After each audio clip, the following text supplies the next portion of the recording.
Runners are often given advice or prescribed particular shoes based on their arch height, the amount of pronation they exhibit when running, or the latest trends like minimalist shoes, maximum cushioning, energy-returning midsoles, and others.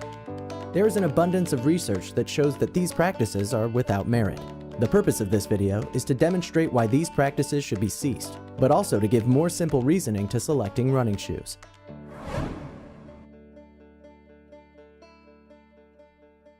Feet have traditionally been categorized as flat feet, neutral, and high arches. Footprints would look different depending on whether or not you have flat feet, high arched, or normal feet. This led to the so-called wet footprint test.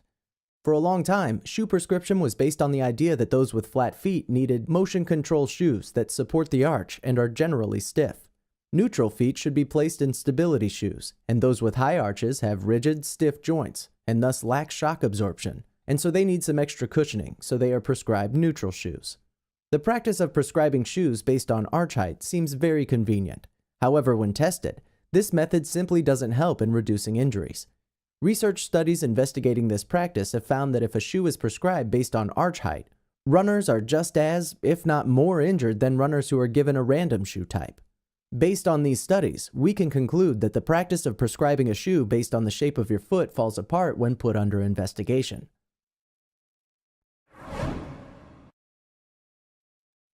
Pronation is an inward rolling of the foot and ankle. When prescribing shoes based on pronation, the examiner is theoretically supposed to measure the angle between the calf and a line bisecting the back of the heel. Unfortunately, this is also a poorly designed method for a number of reasons. Pronation is a normal motion of the human foot and helps us run and walk. Trying to stop pronation may increase the risk of injury if pronation is falsely blamed for your injury. Studies linking overpronation to injury are conflicting and inconsistent. A recent review of the literature found very limited evidence that excessive pronation may be linked with a couple injuries. Unfortunately, many people try and blame overpronation on many injuries, but there are many studies that show no association. There are also studies showing that reduced pronation is associated with more injury and that excessive pronation is actually protective of injury. The second problem is there are no established rules to follow in establishing this nebulous term called overpronation. Is this too much? Is this too much? Some papers argue that it's not how much people pronate, but the pronation velocity. Other papers argue it's about how long someone stays in pronation.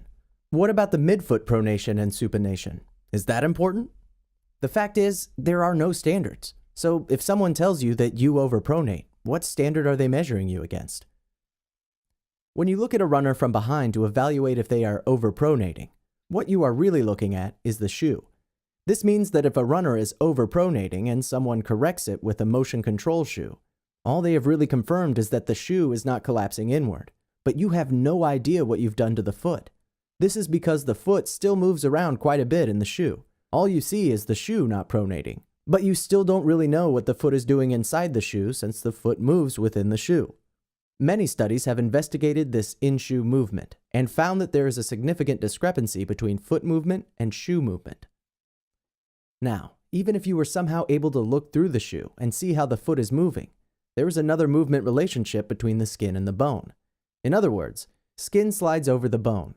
Studies investigating the difference between shoes and the actual bones have found between 5 and 20 degrees difference between the shoe and the bones of the foot.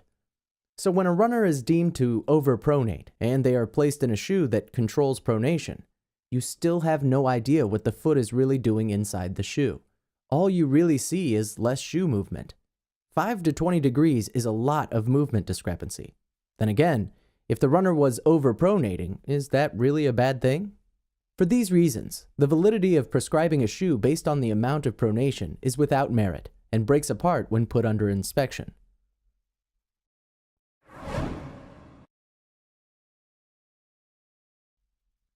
Trends have gone in different directions in the past few years. In the 90s, everyone needed to stop pronation. Years later, everyone needed to go barefoot or wear minimalist shoes. Now the trend seems to be maximal cushioning. There will be fanatics of each trend that comes and goes, but what works for one individual may be harmful to another.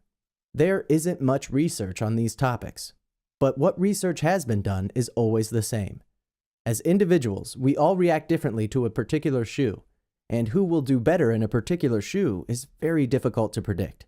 We need to look no further than a typical study in 2012 that compared running economy and runners wearing regular shoes or minimalist shoes. They concluded that, on average, wearing minimalist shoes improved running economy.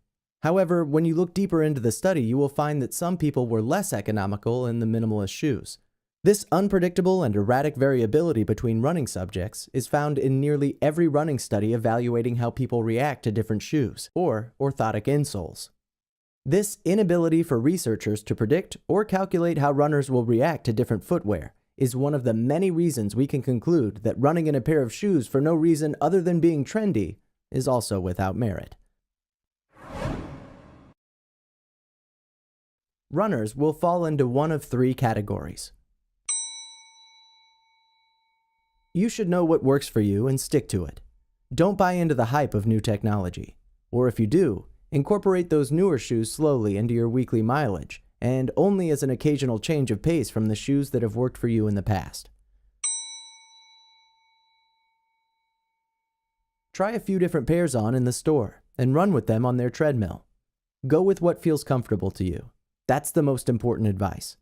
Go with what you find is comfortable. Don't be sold by the trendy crowd, and don't be sold by the anti-pronation crowds. Don't buy into the upselling of orthotics either. My personal viewpoint is that we should try and run in as little shoe as we can get away with. No more, no less. There is no conclusive research that says minimalist shoes reduce injuries, and no research that says pronation control elevated heel cushion shoes reduce injury. Go with what feels comfortable to you. We have to realize that the shoes play a small role in injury, and your body mechanics and training errors play a much larger role. You need to have a serious discussion with someone who understands running injuries and can look at your movement patterns, running biomechanics, training patterns, and maybe even order blood work or imaging. All runners should wear a few different shoes throughout the week. Since shoes vary in their stiffness, cushioning, and support, the forces applied to the body will also vary. By frequently altering the loads applied to your body, the stress will be moved to different tendons, ligaments, and muscles throughout the week. This should help reduce overuse injuries.